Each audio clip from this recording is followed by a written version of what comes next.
আসসালামু আলাইকুম। আমি প্রফেসর ডক্টর নুরজাহান বেগম। আজকে আমরা জানব গর্ভস্থ শিশুর পজিশন কত ধরনের, কি কোন পজিশনে নর্মাল ডেলিভারি, কোন পজিশনে সিজারিয়ান ডেলিভারি হয়, পজিশন কীভাবে শনাক্ত করতে হয় এবং কোন সময়ে পজিশন ঠিকভাবে স্থায়ী হয় আর কোন সময়ে এই পজিশনগুলো অস্থায়ী থাকে অর্থাৎ পরিবর্তিত হয়। এবার আমরা জানব পজিশনের ধরন সম্বন্ধে। কেফালিক প্রেজেন্টেশন মানে শিশুর মাথা জরায়ুর ভিতরে নিচের দিকে থাকবে। এই কেফালিক প্রেজেন্টেশন আবার দুই ধরনের, অক্সিপিটো অ্যান্টেরিয়র অ্যান্ড অক্সিপিটো পোস্টেরিয়র। অক্সিপিটো অ্যান্টেরিয়র সেটি আদর্শ পজিশন, এখানে নর্মাল ডেলিভারি সহজেই হয়, কাজে আমরা এই পজিশন থাকলে সব নিশ্চিত থাকবো যে নর্মাল ডেলিভারি হবে। এবার আমরা বলবো অক্সিপিটো পোস্টেরিয়রে বাচ্চার মাথার পিছন দিকটা মায়ের মেরুদণ্ডের দিকে থাকে এবং মুখটা সামনে থাকে।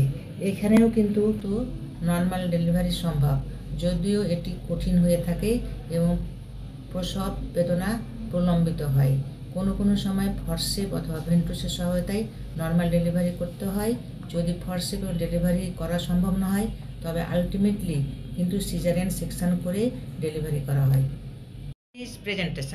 ব্রিজ প্রেজেন্টেশনে শিশুর নিতম্ব জরায়ুর ভিতরে নিচের অংশে থাকে। এটি আবার তিন ধরনের হয়ে থাকে।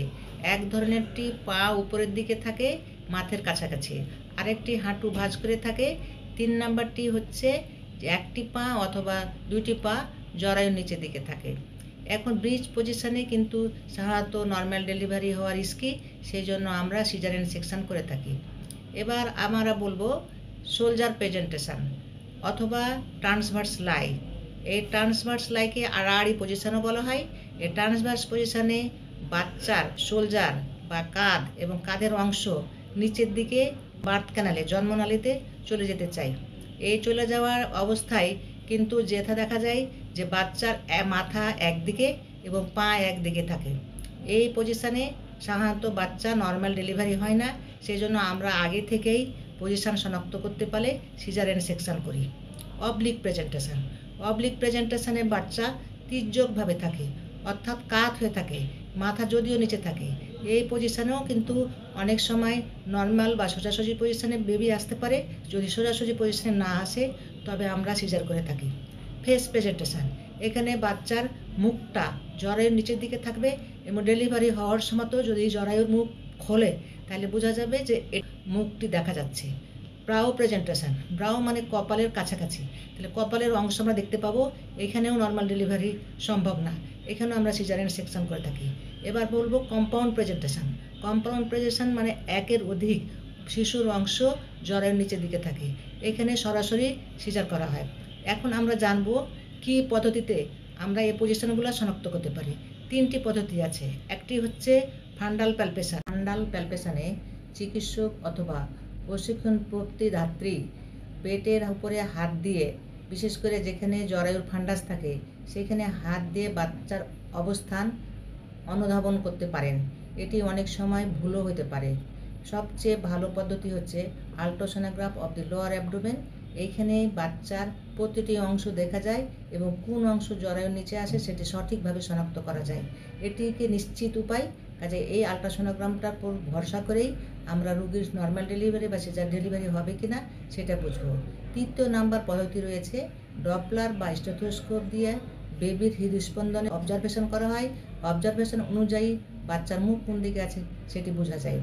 এবার আমরা বলবো যে কোন অবস্থাতে বা কত সপ্তাহে বাচ্চা পজিশন পরিবর্তিত হয় এবং কখন স্থায়ী হয়। বাচ্চার অবস্থান সাধারণত 30 সপ্তাহের আগে কোনো সময় স্থায়ী হয় না। 30 সপ্তাহ থেকে আমরা স্থায়ী না হওয়ার কারণগুলো হচ্ছে বাচ্চা খুব নড়াচড়া করে, বাচ্চা নড়াচড়া করার জন্য এই পজিশনগুলো স্থির হয় না। কাজে 30 সপ্তাহের আগে যে পজিশনটা আমরা জানতে পারি সেটার উপর ভিত্তি করে কোনো সময় আমরা রুট অফ ডেলিভারি নির্ণয় করতে পারি না বা নির্ধারণ করতে পারি না। এবার হচ্ছে যে 36 সপ্তাহে বেশিরভাগই বাচ্চার মাথা নিচের দিকে চলে আসে, আর 37 সপ্তাহের পর বা 38 সপ্তাহে সব রোগীরই দেখা যাবে বাচ্চার পজিশনগুলো ঠিক হয়ে যায়।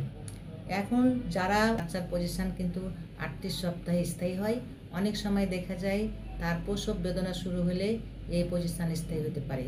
কাজেই আমাদেরকে এই খেয়ালটা রাখতে হবে যিনি অনেকবার গর্ভধারণ করেছেন বা প্রসব করেছেন তার পজিশানটা কিন্তু দুশ্চিন্তা করার দরকার নাই 38 সপ্তাহের আগে অথবা প্রসব বেদনা শুরু হওয়ার আগে। এবার আমরা জানবো এই পজিশান জানার সুবিধা কী। পজিশান জানা থাকলে ডাক্তার, রুগী এবং রুগীর লোকজন আগে থেকে মানসিকভাবে প্রস্তুত থাকেন কী পদ্ধতিতে তার ডেলিভারি করা হবে। আসসালামু আলাইকুম।